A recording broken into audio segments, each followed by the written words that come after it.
As I mentioned in the previous video on submitting an offer, the residential purchase agreement is a contract requiring specific performance.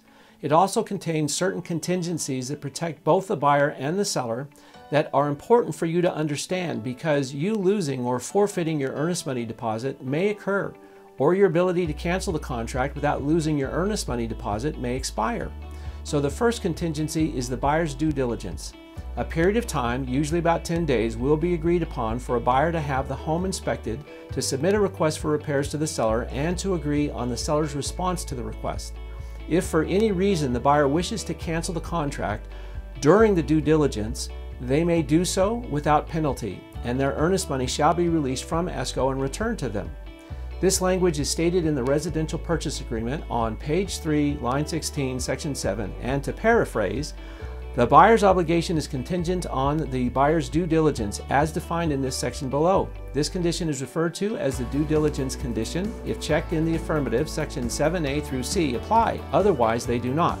Buyer shall have 10 calendar days following the date of acceptance of the residential purchase agreement to complete the buyer's due diligence. Seller agrees to cooperate with buyer's due diligence.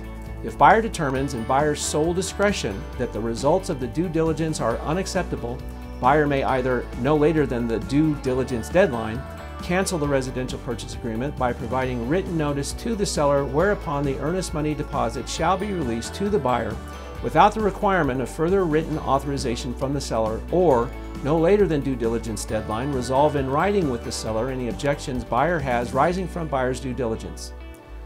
Clear as mud, right?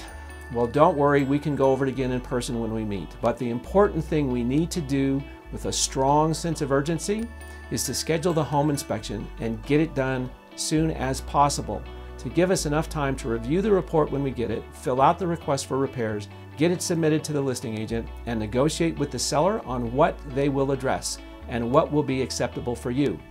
The second contingency is the appraisal. Essentially, the appraised value needs to come in at or above the offer price. If it does not, the buyer may cancel the contract and have their earnest money deposit released to them. Another option would be to negotiate with the seller to see if they will reduce the purchase price to the appraised value, or the buyer and seller may negotiate and agree upon some middle ground. But this would have to occur within the contingency period for the appraisal, agreed upon in the residential purchase agreement. The third contingency, if applicable, regards the resale package, if the property is located in a common interest community. Upon the seller providing the resale package to the buyer has 5 calendar days to review it and accept it, or the buyer can cancel escrow and their earnest money will be released to them. The fourth contingency regards the loan approval, meaning that if the lender is unable to qualify the buyer and denies the loan within the loan approval contingency time frame, the buyer can cancel escrow and have their earnest money deposit released to them. A fifth contingency that is optional in the residential purchase agreement applies to the buyers having a current home that needs to be sold in order for the purchase to go through, and an additional addendum to the residential purchase agreement is required. The offer to purchase may have other contingencies written in as well, regarding almost anything that is agreed to by buyer and seller.